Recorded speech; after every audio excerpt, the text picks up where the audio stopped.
song that goes, they kiss me in my ear and they play in my head. They show me so much attention that I gotta fight them off. Flies. Flies show me love because love is like the bullshit that I accidentally stepped in while I was walking through the park.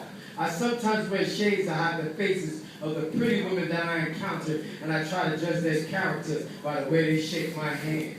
My girl, she's going now. She stormed out in a rush, and she took my ego with her. She left her name engraved at the threshold of our bedroom, killing all possibilities of me finding someone new. Now my perception of doubt is like a little woman that lives in the dark corners of my mind, and she just shits on my motivation.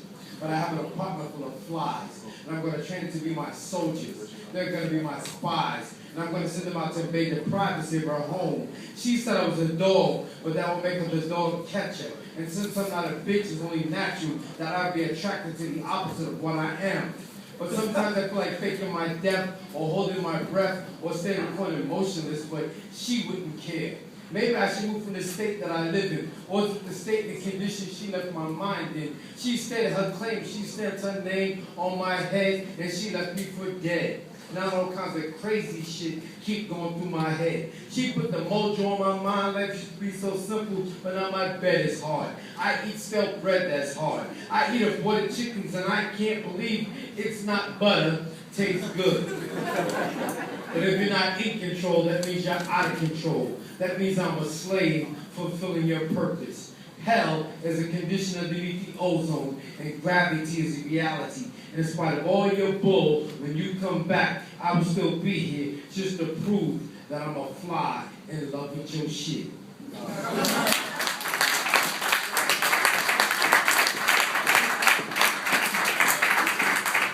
Children should never accept candy from strangers, except on Halloween. I live in the basement, but you live underneath me. I want to hear another poem. Yeah. Do another one. I got a poem. This is the poem I wrote when I was in a poetry battle. You want to hear that one?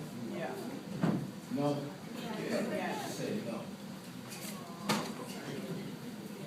I'll do it this one. I got one that goes, in my neighborhood, they got bulletproof corner stores, and they never stop to take a breath, and you can catch contact from the gun smoke. I come from a place where the scent of roach spray still gets me homesick. It was 212 West 129th Street. That's where the needle skipped on the family that broke the record for all those times when mice left holes in the loaf of the bread, while the roaches played dead like raisins, and they were back choking in my bowl of cereal. I had a good stomach back then. It wasn't days of free sex, good loving had a price, and cold chilling was just an understatement. And we was getting dressed up just to go to bed. We were wrapped up in blankets and coats, and then you wake up sweating from the cries of an alley cat in heat. And then by the time you're 2 or 3, you're like numb to this noise. And if you move down south, the silence will give you insomnia. And this all took place when Harlem was an armpit. It was right before gentrification gave it a facelift. It's when the middle class never came past 59th Street on the Uptown D train. And there was a seat. We sat around a lit cigarette. That was our light and heat. And we were like survivors of lead paint poison and secondhand smoke. It felt like we were serving time for killing time. Fuck sheep. We was counting pit bulls in our sleep. You might even see a blind man get into a fist fight for looking at somebody the wrong way. I never did one. My mags had to keep drying my socks in front of the stove with my underwear on the radiator. And I started saving all of my Azure pumps because I heard they'd be worth a lot of money someday. So if you think this poetry shit is deep, it's not deep. Deep is the way Mecca sits right next door to a methadone clinic. And a malpractice lawsuit let a bum dress nice for once in his life, if there's a mind having the wrong finger amputated. But the funny shit is, somebody will see this dude with the missing finger and think it's cool. And before you know it, that's going to be the new style. I can see it now. Some people be like, yo, check it out, son. I just got my finger cut off. This shit look kind of hot, right? And the friends were like, yo, I'm feeling that, son. Watch next week. I'm going to get all my fingers cut off. If you think that poetry shit is not deep, I forgot where I was going. Keep going?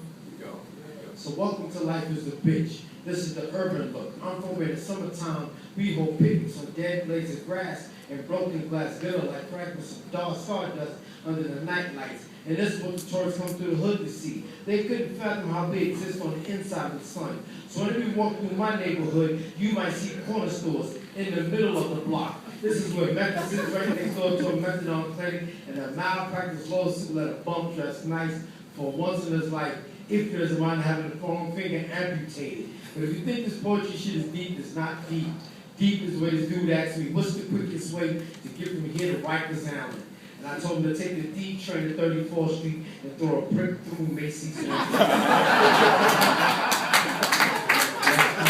see, I messed up a little bit, right? Keep going, I keep going. Please. All right.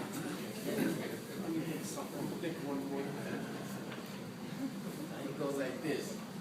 Last night when I decided to keep my feet flat on the ground, and now I realized I walk the earth with the general public. There's a bunch of fucked up people just like me. Here I am sharing this congested city, sometimes saying to myself, damn, how come I wasn't aborted? Is it because religion speaks out against that? But was this world need one more passive person Canadian to the real contender to the needs and want of the aristocrat for as long as I continue to get my ass kicked while sitting in the back of the bus saying we shall overcome, God is going to look out for me. And you saying, yes sir, because God does not like ugly. So I'm saying, well, what about pigs? They're ugly, and they get eaten every day for breakfast, lunch, and dinner. And Jeffrey Dahmer already proved that you can be stir-fried black ass and still survive. So now I'm asking, how many children will come to this world born black, strike one, born poor, strike two, born in a society where a black child's only aspiration is to be a ball player instead of a thinker. And he's taught to believe that as long as we pray hard enough, his dreams will come true. But this God that we pray to got a funny way of showing us that he loves us, because most churches are filled with a bunch of backstabbing people seeking redemption, like Sister Shirley.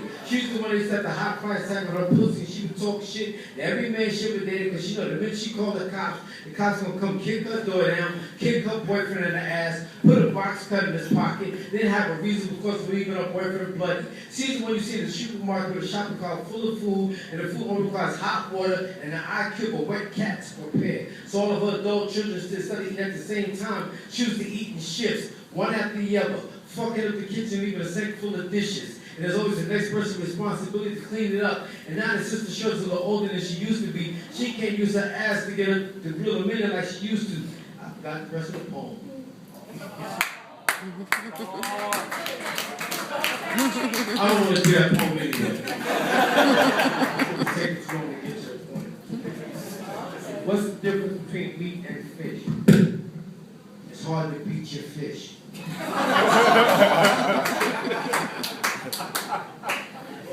I got a poem that goes,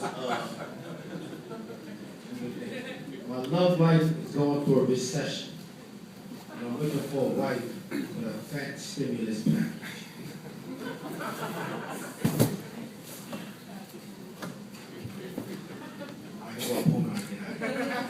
I got a poem that goes, once the DJ searched the milk crate for the best gospel song, and I finish this poem, this place is going to be quiet as a local mortuary or a cemetery. And the easiest poem can be described today as a obituary column. It's for the poets that knock away and make ends meet. And these motherfuckers don't feed me. They don't put shit on my plate every week. They're the same ones that get on the stage and they masturbate for the sake of a grand prize. But don't they know I've been doing this shit before there was a time limit or 2 drink minimum. And $300 is not enough to finance your war or her purchase a new jet. So cut the bullshit. You kamikazes kill me with this revolutionary rhetoric. Don't you know that life is a bitch, this world is flat, and what goes around comes around is just a catchphrase? That shit was force-fed to black folks to give us hope. It's like saying, I'll be back. It's like saying, you'll see me again. It's like saying, don't call us, we'll call you. It's really like getting a warm hug after getting fucked for so many years. And your tears can't persuade some racist redneck to change his views on you. And if karma was true, the Ku Klux Klan would be picking cotton right now.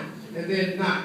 But let's get back to you. We're going to start checking bags at the door just to make sure you can't come in here with that pork medicine philosophy. It's that bullshit you call poetry that puts the audience to sleep. And the individuals that can stay awake end up leaving because they think the remaining poets are going to be whack.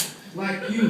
You should have an open mic at your house and invite yourself. Because no one likes what you write but yourself. And I personally feel if you got a personal skill set on the shelf and you don't make it work for you, fuck you. And fuck anybody who happens like what you write. You wrote some lackluster, you did some lukewarm poetry that you thought was hot, but it's not. It's your breath. You got a dog sucking in your throat. You wrote some lukewarm poetry, the best thing you could have ever do is put that bullshit on a CD or a DVD. You the type of dude that will bootleg CD. You the type of dude that will take the street, piss in the street trying to get dap when you see me. You grimy and you nasty. That's why I don't like you. You remind me of Fredo. You remind me of a ghetto bastard sitting on the train reading truth to the game. Right at home trying to put the welfare system and use your body as a lotto ticket. And this is not a poetry slam. It's group therapy. It's a dysfunctional MCs trying to be poets, hoping they can say some smooth shit and get some ass at the end of the night.